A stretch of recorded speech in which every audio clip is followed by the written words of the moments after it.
seguinte, o Belmonte teve uma entrevista bem interessante, né, Arnaldo, contigo e com o Tironi. Até o Raime elencou aqui os temas, e são vários, né? Planejamento para a temporada, garotos da base, enfim. Foi um papo bem interessante para a gente ver também o futuro do São Paulo, o planejamento do São Paulo para essa sequência de ano e para alguns contratos que ainda são pontuais e precisam ser ajustados. Pois é, né? Para comparar, né? É uma situação que eu acho que dá para comparar. Talvez quando essa gestão do São Paulo atual assumiu há 3 anos, a situação de São Paulo e Corinthians fossem parecidas. O Corinthians até um pouco à frente do São Paulo. Hoje a gente vai discutir uma coisa, discutimos um caos e estamos discutindo o planejamento do outro lado. Sim. Sendo que as saídas, elas acontecem. O São Paulo perdeu o técnico para a seleção e já demitiu o Carpini. O Caio Paulista foi para o Palmeiras. O Wellington não quer renovar. Tem um monte de coisa em time de futebol que acontece. O Gabigol lá no Flamengo vai ou volta, tem o negócio do doping. Acontece. São as intempéries. Acontece. Agora, quando você está minimamente organizado, os efeitos são mais suaves, né? E o São Paulo, enfim, me parece minimamente organizado. Não está, mas o que acontece do ano passado para cá, com o título, o incremento das coisas, nessa entrevista, para mim, fica claro que o São Paulo hoje consegue parar e se planejar melhor.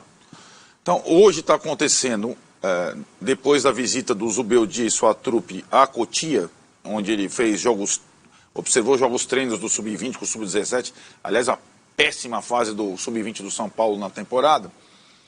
Hoje acontece no Centro de Treinamento de São Paulo uma reunião que marca a segunda etapa do trabalho do Zubeldia. Ele chegou com um jogo da Libertadores para decidir em Guayaquil. Não tinha tempo para nada. Teve a primeira folga agora nessa semana, foi lá passear com a filha e com a mulher de trem, e agora está planejando a segunda etapa. É o que vem por aí nesse ano. A janela, a prioridade nas contratações, que posições precisam. Então o São Paulo, diz o Belmonte na entrevista, tem 2 carências claras no elenco. A posição de volante, muito por conta da lesão do Pablo Maia, e que agora também tem o Bobadilla na seleção paraguaia. A questão da lateral esquerda, porque o Wellington dificilmente renovará.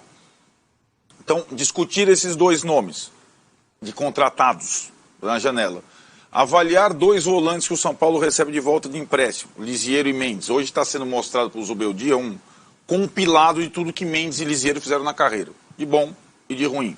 Para ele, além das observações particulares, tem uma base para avaliar se esses caras podem interessar.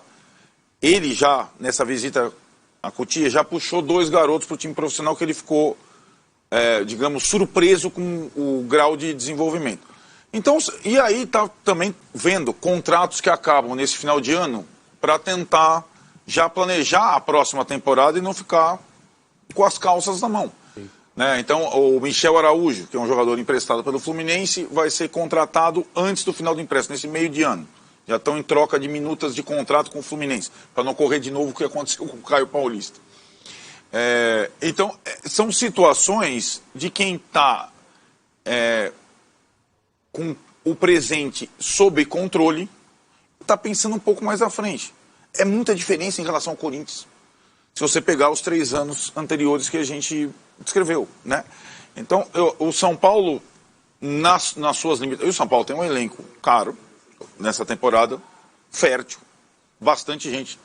Então, se sai um jogador, você já tem um outro minimamente preparado para ocupar a tabela de classificação.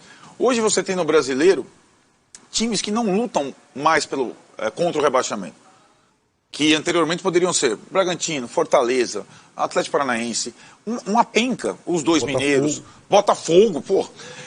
Então, se você não está na Bahia, está lá em cima e não vai... Fortaleza. Então, se você não está minimamente organizado, você grande, você vai correr o risco que está correndo o Corinthians, que está correndo o Vasco. E hoje o São Paulo acho que pensa, ainda não convicto, mas pensa na parte de cima. Pensa em disputar campeonatos. E talvez tenha encontrado uma comissão técnica que tenha a capacidade de empurrar esse carro. Entre o Dorival e o Carpini, o São Paulo se perdeu um pouco, mas aí o Vessone, né, fala do início da temporada, deu tempo de corrigir, né? mas isso custou o início da temporada, quase custou o primeiro lugar na Libertadores, custou o Paulista, custou um monte de coisa, um mau início do Brasileiro, mas acho que o São Paulo hoje tem um rumo. E essa entrevista com o Carlos Belmonte mostra um pouco. Eu já entrevistei o Carlos Belmonte nos 3 anos anteriores. Ele é o mesmo diretor de futebol desde o início, né? Aliás, a direção de futebol, que é uma situação do Casares, que pode ter 1000 situações, 1000 críticas, mas ele sabe compor politicamente. Sem dúvida. Então ele ganha a eleição, consegue a emenda para a reeleição, politicamente falando, super discutível, debatemos aqui. Mostra que ali tem um apoio, né? Mostra que tem um apoio. E o comando do futebol é o mesmo desde o primeiro dia de mandato dele, há 3 anos. Belmonte, Muricy, Rui Costa. Um é o estatutário, o outro é o executivo de futebol que faz os contratos todos, e o outro é o Muricy, que é o anteparo entre treinador e diretoria.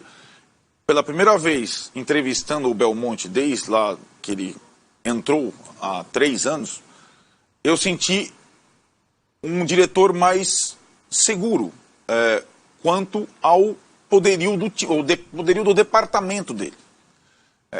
Porque até então acho que era uma situação de reconstrução, São Paulo estava muito mal, e hoje acho que o São Paulo não está mais na UTI, né? O São Paulo é um paciente que teve ele não teve alta ainda, talvez, totalmente, mas ele já está numa situação sob controle.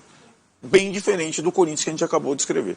Antes de eu passar a bola para o Bernardo e para o Vessone, você fala da tranquilidade do Belmonte hoje até para falar de situações complexas, como, por exemplo, a dificuldade na renovação do Wellington e também da dificuldade de aparecer ofertas no mercado pelo Rames. O que ele passou para você nessas entrevistas? Aonde que vai esse complicador com o Wellington e a situação do Rames Rodrigues? Especificamente sobre o Wellington, né? O contrato do Wellington vai até o final do ano. O Zubeldia adora o Wellington, até entrou na negociação. Mas aí que tá, é aquela situação. O empresário do Wellington não quer renovar com o São Paulo. O São Paulo já aumentou a oferta 5 vezes. Ele não vai renovar. Daqui a 20 dias ele pode assinar um pré-contrato. Agora, o Wellington vai ficar no São Paulo até 31 de dezembro jogando como ele está jogando. Botando perna dividida, se matando. E o São Paulo já praticamente aceitou essa situação. E está buscando outro lateral para o futuro. Né? Em relação ao Rames, Celta, São Paulo recebeu 0 proposta pelo Rames. Ninguém quer contratar o Rames. Aliás, o São Paulo contratou o Rames, ele estava desempregado. Sim. A expectativa do São Paulo é que ele faça uma Copa América boa e apareça um interessado para conversar. Pouca esperança que o Rames volte a vestir a camisa do São Paulo. Né? E acho que na janela, além desses 2 reforços, lateral esquerdo e volante, o São Paulo tem poucas perspectivas, esse é um outro sinal, poucas perspectivas de perdas, de vendas. O Pablo Maia era o alvo, está machucado, só volta mais à frente. E os meninos que estão subindo, do Sub-17, William Gomes, Henrique, têm propostas, jogaram nas categorias de base, na casa dos 10 milhões de euros, aquela coisa. O São Paulo não pretende vender, pretende fazer o que fez com o Beraldo, que os jogadores tenham pelo menos uma temporada no time principal, se firmem e sejam vendidos por um valor maior. Então, em tese, o São Paulo não vai perder jogadores nessa janela, porque não tem grandes interessados nos jogadores do São Paulo também, grandes propostas. Então, o elenco está mais ou menos formado e aí busca 2 reforços para tocar a temporada às 3 frentes a partir de agosto. Só uma questão, e goleiro para essa... Esse é um bom ponto, né? A gente estava falando do Carlos Miguel e do Cássio, né? Esse foi um momento de descontração na entrevista, porque o Belmonte fala que aliás, teve uma informação nova sobre o Dorival, porque o Dorival convocou o Rafael. Ele falou que a CBF pagou a multa do Dorival, é uma multa de 3 salários, a multa rescisória do Dorival, e também indenizou o São Paulo da multa, pagou a multa do Carpini ao Juventude. Foi a CBF que pagou. Eu não sabia. Isso é interessante. Então, como se a CBF se responsabilizasse pela multa rescisória do Dorival e pelo fato de São Paulo ter que pagar uma multa para trazer um treinador. Beleza, tudo bem. Ou seja, dinheiro não falta na CBF. Sabemos, né? Mas onde eu quero chegar? Aí a CBF contratou além do Dorival, a comissão técnica, o cara do scout do São Paulo, o Dorival fez uma limpa. E o São Paulo está repondo posições agora. E a última limpa do Dorival foi o Rafael, o goleiro. Que até o Belmonte fala, né? Quando o São Paulo contrata o Rafael, que estava na reserva do Atlético, muita gente, o goleiro reserva, então, eu acho que foi um acerto, o Rafael se firmou, e agora é o Jandrei com os 2 jovens da base como reservas, na fase brasileira, que é o Yang, o Yang é um goleiro que não tem minuto algum, como disse Vessone, no time principal, mas hoje é o reserva do Jandrei. É um goleiro promissor, alto e tal, mas é Jandrei e Yang até o final da Copa América.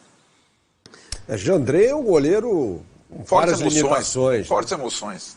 Não, eu diria muito mais do que fortes emoções negativas, né, para o torcedor do O Águia de Marabá veio embora, poder jogar um pouco ali, né? Deu uma quebradinha ali pra ele. É importante pro goleiro, mas é pouco, O né? Jandrei tem um aspecto interessante, né? Ele teve um momento muito bom no São Paulo, que é aquela classificação na Copa do Brasil contra o Palmeiras. Sim. Que além de pegar os pênaltis, ele foi muito bem no jogo. No jogo seguinte, contra o Fluminense, ele toma uma joelhada nas costas do Léo Pelé, hoje no Vasco. Sai. Fica lá, tal, aí não vai lá, tenta voltar a jogar, e não consegue no treino, tal, constatam, depois, fizeram exame de imagem só depois que o cara tinha uma fratura nas costas. E ele fica um tempão sem jogar. Aí o Rogério, sem técnico às pressas, contrata o Felipe Alves. No Fortaleza. Que estava na reserva do Juventude, época emprestado. E que vira o goleiro titular do São Paulo até o final da Copa Sul-Americana, né? O Felipe Alves hoje no Fluminense, né? Do Diniz. Aliás, o Rogério e o Diniz gostam dos mesmos goleiros. Sidão, Felipe Alves, goleiros que jogam com os pés. Sim. E o Jandrei foi uma indicação do Rogério. Goleiro que joga com os pés. Mas o Jandrei não teve uma fase ruim no São Paulo, curiosamente, né? Ele não passou nenhuma confiança para ser o goleiro titular do São Paulo, mas essa lesão tirou ele do... E, convenhamos, entre Felipe Alves e Jandrei, acho que o Jandrei tinha mais condições, mas foi o Felipe Alves o titular do Rogério. E aí depois já tem a contratação do Rafael como titular e o Jandrei fica na reserva esse tempo todo. Vamos ver agora. Vai ter uma sequência aí de 9 jogos ou 10 a partir do jogo contra o Inter em Criciúma. Não é nada simples. Que você viu? Que isso, cara. Que troca da guarda da rainha. É a nossa guarda real dos câmeras, rapaz. Nosso timaço aqui. Com o Renatão, com a AV, também Carlinhos Bala, Bala que está sorrindo de orelha a orelha também. Bernardo, o Arnaldo toca num ponto, por exemplo, sobre planejamento, né? A gente falou do Corinthians, aquele furacão todo, enfim, e o São Paulo, me parece que com o Zubeldia, rapidamente consegue encontrar uma tranquilidade que, por exemplo, há 3 meses não entrava nesse caminho, né? Porque era o Carpini vivendo um mau momento, o São Paulo que estava, como o Arnaldo lembrou bem, paulista desperdiçado, e a Libertadores como é que vai ser? Diante desse momento rápido de tranquilidade, parece que o São Paulo agiu rápido e agora consegue ter essa segurança para, por exemplo, a situação conversar sobre a situação do Wellington, que é muito difícil de seguir, sobre a situação do Rames, em que está esperando uma proposta de mercado, o olhar atento à base para deixar um cara lá, os jogadores lá pelo menos no mínimo 1 ano, para aumentar o poder de venda e aí você conseguir vender por um valor maior. Até o desastre do Rames fica minimizado nesse contexto em que as atenções estão... E o técnico, ele conseguiu entregar desempenho. Sim, e muito rápido. Vai bem com o técnico, né? E aí você consegue... Peraí, a minha preocupação não é mais o técnico. Agora eu tenho outras preocupações aqui que eu vou tocar. E o futebol tá bem resolvido com o técnico. E teve a parte invertida, que era o técnico chegando com uma situação também meio organizada. Ele não tá chegando numa bagunça. Eu acho que tem uma troca interessante. Campeão da Copa do Brasil, que viveu um bom final de ano. Embora tenha demitido o Carpini, né? Embora tenha demitido o Carpini. Mas a organização em termos de elenco, de clube, que é o que o Arnaldo estava falando. O plantel, por exemplo, era bem mais farto do que, por exemplo, o Corinthians, que passou por uma reformulação total. Eu queria falar sobre o Rames, cara. Fala. O Rames, isso já foi muito dito. Fala você, porque o Arnaldo não aguenta mais falar disso. O Rames, cara. O último grande momento do Rames foi no Everton, em 2020, com o Ancelotti. Pra ter uma ideia de como faz tempo isso. Ele brigou com o Ancelotti, inclusive, e saiu fora. né? Perdeu espaço, então acabou saindo fora. Como é que o clube vai fazer uma proposta pelo Rames Rodrigues agora? É a menor condição disso acontecer. Ele não joga. Claro. Vai receber proposta de quem? E vai ficando, né? E aí é um custo para o São Paulo, ali mensalmente. Então, o São Paulo tem problemas financeiros. Evidente. Né? E aí é um custo ali sustentar essa coisa do Rames. Essa criança tem pai. Né? O Rames não chegou ali, não enfiou a faca no peito de ninguém para jogar no São Paulo. Né? Sim. Então, assim, esperar a Copa América é torcer pro imponderável. Vamos ver se ele arrebenta na Copa América para vir um clube aí e pegar o Rames Rodrigues. Então, é o imponderável, cara. Você não pode contar sempre com o imponderável. Então, acho que esse é um problema do planejamento do São Paulo e da observação do São Paulo no momento da contratação. Porque era só fazer... Peraí, esse cara não joga nem em 2020. Claro. No melhor nível dele, né? Como é que eu vou trazer o Rames Rodrigues para cá? O que ele vai acrescentar aqui pro meu time? Então houve uma falha de planejamento lá atrás, no ano passado, quando chega o Rames Rodrigues. O Lucas Moura é outra história. Né? O Lucas Moura foi uma contratação assertiva do São Paulo.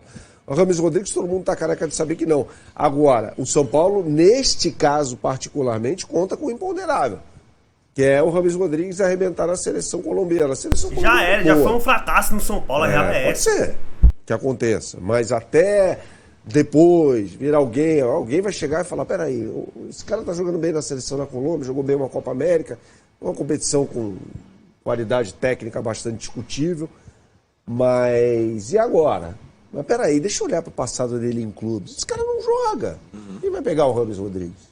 Mas aí dentro do que vocês estavam falando, e que acho que eu tô meio impactado com as coisas do Corinthians, sempre vão surgir esses pequenos problemas no dia a dia do clube. E esse talvez não é um pequeno, mas está sendo resolvido. E o time está jogando e está performando, e as coisas caminhando, e os jogadores já desembarcaram um pouquinho do Rames Rodrigues, no começo não, mas agora meio que também já desembarcaram, e vamos seguir a vida. Então, problemas vão acontecer nos clubes. Se você tem um mínimo de organização, você toca, e é o que o São Paulo está fazendo. Só que para fechar, né, Arnaldo, como um treinador que consegue trabalhar isso no espaço curto, muda esse panorama, né? Porque por exemplo, se o Zubeldia não conseguisse conduzir o São Paulo nessa jornada de 10 jogos com 8 vitórias e 2 empates, talvez ainda tivessem alguns problemas. Rames, o Wellington. E aí, para fechar, uma outra questão. São 10 jogos, só que há alguns adversários um pouco mais frágeis que entram nessa conta, como o Águia de Marabá, enfim.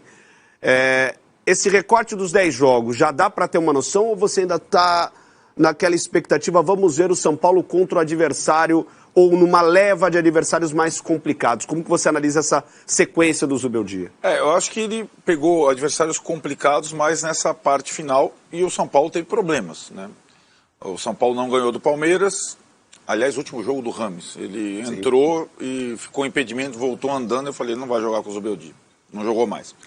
Ganhou do Fluminense, e o Fluminense bem mexido e com o erro do Fábio grotesco, era um jogo difícil. Ganhou do Tadieres, um jogo bem difícil, teve problemas, ganhou.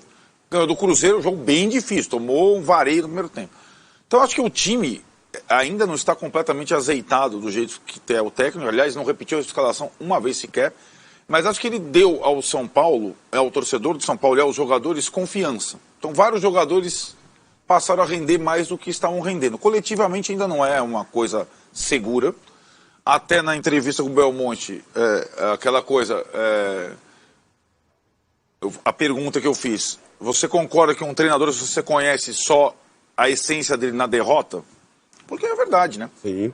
O Carpini também, até perder a primeira para a Ponte Preta, ele vinha, quebrou o tabu, ganhou a Supercopa, meteu 3 com o time reserva no Água Santa, perdeu a primeira da Ponte Preta, se perdeu completamente. Completamente. Claro que o Zubeldia, com muito mais experiência que o Carpini, não acredito que aconteça isso, mas a gente precisa ver o São Paulo, ou ele, reagir a derrotas que acontecerão, né? Então é isso, galera. Então acho que é isso. Foi boa a entrevista do Belmonte, falou sobre reforço, né? Na lateral, cara, o Wellington não querer renovar, vai acontecer o que vai acontecer com o Caio Paulista. Ele vai escolher um time que vai pagar mais pra ele, mas ele não vai jogar, vai acabar não jogando. Igual o Caio, podendo renovar com o clube, ficar no clube, tá em boa fase. Então, Fazer o quê? Escolhas são escolhas, né? Mas o São Paulo, pelo menos, cara, o que eu vejo da diretoria é que a diretoria tá tentando. 5 ofertas, 5 aumentos de salário, ele não aceitou. E bola pra frente, bola pra frente. Michel Araújo, boa contratação. Novos patrocínios, tá renegociando valores do patrocínio, isso é muito importante, galera. Tá negociando valores de novo patrocínio, tá? E qualquer informação, a gente faz outro react aí, isso é muito importante. São Paulo aumentando receita. Pra um time que deve tanto como o nosso, a gente precisa aumentar a receita. E é isso. Zubeldia tá vendo reforço aí pra lateral, né, pra volante. Então, boa entrevista do Belmonte, falou sobre a base, né? A fase ruim da base sub-20, falou também, cara, achei bom, né? Achei só ótimas notícias pro São Paulo. Não sei vocês, comenta aqui embaixo o que vocês achou de cada tópico. Se inscreve no canal, deixa o like, comenta sua opinião e comenta aí embaixo aí, todos crescem pra Banda Esporte aí, sempre aí, link na descrição aqui, valeu? É nóis, vamos São Paulo, comenta aí galera, vamos debater aqui nos comentários.